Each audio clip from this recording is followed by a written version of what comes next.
Hello. આ યુવા પશુપાલકે આ ભેંસ લાખો રૂપિયામાં કરી છે વેચાણ। આ ભેંસની ખાસિયતાઓ અને કેટલું દૂધ ઉત્પાદન આપે છે જે જાણીશું પશુપાલક પાસેથી। મારું નામ છે નિલેશભાઈ ધીરુભાઈ ડાંગર। મારું ગામ છે પરવાળા, તાલુકો ઉમરાળા, જિલ્લો ભાવનગર। 11,11,111 માં આપણે ભેંસ વેચી છે। હૈદરાબાદની પાર્ટી છે, એનું નામ છે નરસિમ્હા રેડ્ડી। ભેંસનું દૂધ ઉત્પાદન કેટલું છે? એક ટાઈમનું 15 લીટર દૂધ છે ભેંસમાં। ના ફેટ કેટલા? ફેટ એના 11-12 ફેટ છે।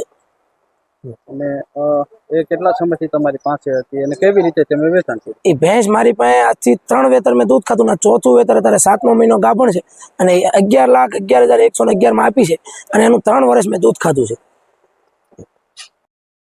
યુવા પશુપાલક નિલેશભાઈ આ ભેંસનું 3 વર્ષ સુધી પોતાના નિવાસ સ્થાને દૂધ ઉત્પાદન મેળવ્યું છે।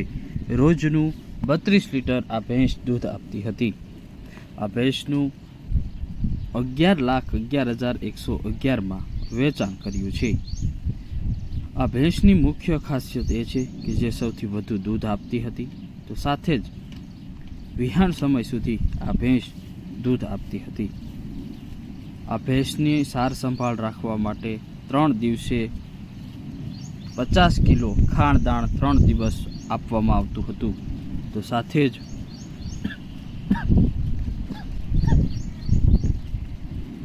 9 થી 11 કિલો જેટલો ઘાસચારો લીલો, 3 થી 4 કિલો ઘાસચારો સૂકો તેમજ અન્ય ગોળ 1 કિલો જેટલો આપવામાં આવતો હતો। અને આ ભેંસની હાઈટ બોડી પૂર્ણ હોય અને જાફરાબાદી નસલની ભેંસ હોય, જેથી બ્રીડિંગમાં પણ આ ભેંસના બચ્ચા વધુ દૂધ ઉત્પાદનવાળા અને સારા મળી રહે, જે માટે આ ભેંસ 11 લાખમાં ખરીદી કરાઈ હતી। તો સાથે જ આ ભેંસ એક દિવસનું અંદાજિત ₹2200 થી ₹2300 દૂધ આપતી હતી અને મહિને 70,000 રૂપિયાની આ ભેંસ થકી યુવા પશુપાલક નિલેશભાઈ દૂધ ઉત્પાદન મેળવી અને કમાણી પણ કરતા હતા। તો સાથે જ આ વિસ્તારની અંદર સર્વશ્રેષ્ઠ આ ભેંસને ગણવામાં આવતી હતી।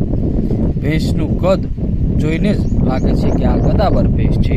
જાફરાબાદી બ્રીડની આ ભેંસ જોઈ અને લોકો ગમગીન થઈ ગયા હતા અને નરસિમ્હા રેડ્ડી નામના વ્યક્તિએ આ ભેંસની ખરીદી કરી હતી। આગામી સમયમાં આ ભેંસ થકી સારી બ્રીડના બચ્ચા પેદા કરવામાં આવશે।